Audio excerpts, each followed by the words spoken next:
Crocodiles have roamed the earth for millions of years.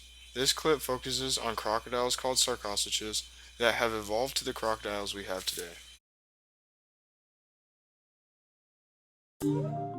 Sarcosuchus lived in the early Mesozoic era, the time of the reptiles from 110 to 230 million years ago. It is an extinct genus of the crocodile family and a distant relative of the crocodile that lived 112 million years ago. It dates from the early Cretaceous period of what is now Africa and South America and is one of the largest crocodile-like reptiles that ever lived. It is almost twice as long as a modern saltwater crocodile and weighed approximately 8 to 10 tons. Until recently, all that was known of the genus was a few fossilized teeth and armored skuts, which were discovered in the Sahara Desert by the French paleontologist Albert Felix.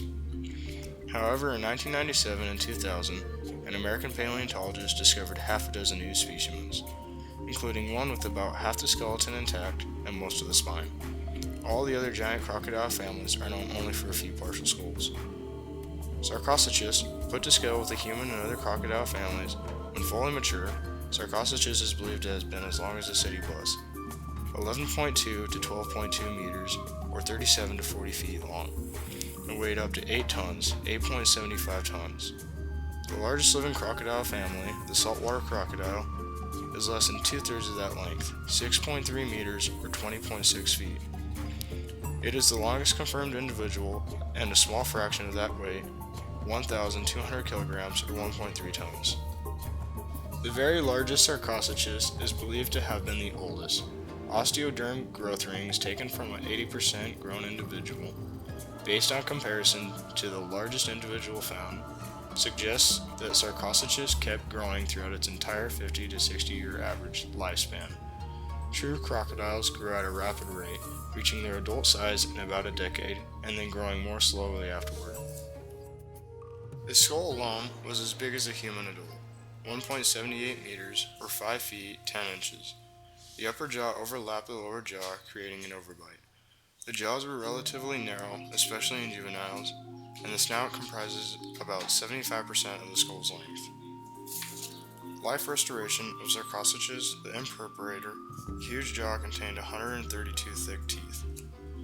Larson said they were like railroad spikes. Instead of being narrow and adapted for slashing like teeth of some land-dwelling carnivores, their teeth were conical, adapted for grabbing and holding, more like those of true crocodilians, which normally dispatch prey simply by holding them underwater until they drown.